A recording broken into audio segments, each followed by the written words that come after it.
الرحمن الرحيم قل هو الله أحد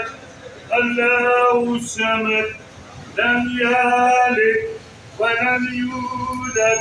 ولم يكن له كفوا أحد صدق الله العظيم.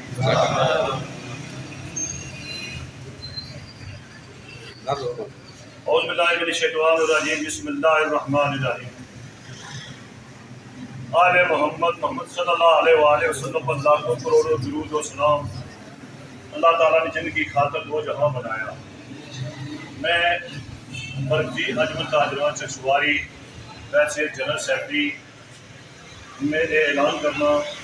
जी मर्जी अजमत ताजरान जनाब 4 बजे उसी ठीक है जी। उस तो बाद असा लाया अमल करना जिला साढ़े मर्जी अजमत ताजरान जो 4 प्रोग्राम गिरफ्तार किए उसने हवाले नाल और प्लस जो बच्चियों जुल्म सितम गड़ियाल होया बच्चियां साड़ियां ने क्या कसूर सी साड़ियां धीआं भैनों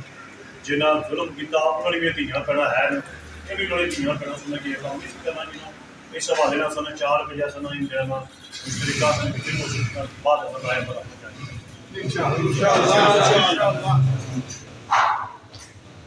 जो दो नारे मारी गड़ो है चलो ये मतलब 4 बजे उन्हें जाए कल पर इंतजार करने हैं इस बारे में क्या जरूरत है जुल्म सितमा जो है बाकी सारे मामलात आज सारा इनामी ने सारे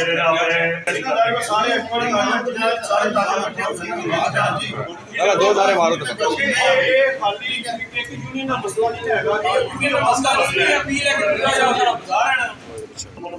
हमारे कारनामा को रहा किया जाए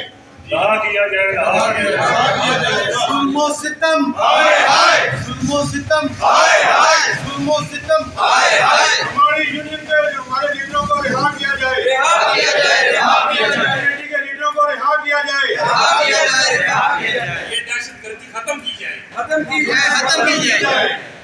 जैसे एसी ने काम किया डल में ऐसा नहीं होना चाहिए बिल्कुल क्या हर इंसान का हक है इख्तियार करना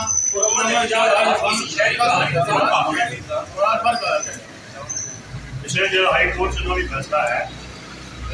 अपने वोट इकराम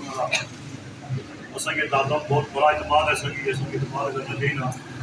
उन्होंने ये फैसला किया कि आवाम की पुरअमन एहतजाज लिहाजा छेड़ा जाए असा पुरअमन लोग पुरअमन शहरी पुरअमन तरीके पुरअमन शहरी प्लीज़ ये मैं तुसा रिक्वेस्ट करना इंतजामिया क्या मेहरबानी है तुसा नहीं कि ऐसा नहीं किरदार का मान जो राह करो मेहरबानी है तुसी अगो ज़्यादा खुद तो समझदार होकर ना कुछ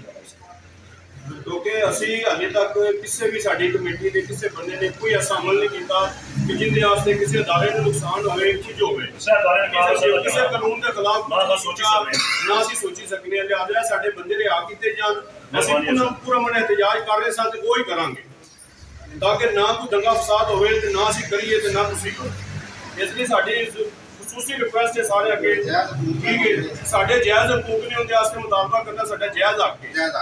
ठीक है इस करके सानू जेड़ा नहीं पूरा मन रहन दिओ ते पूरा मन सारे काम होंदे मेहरबानी।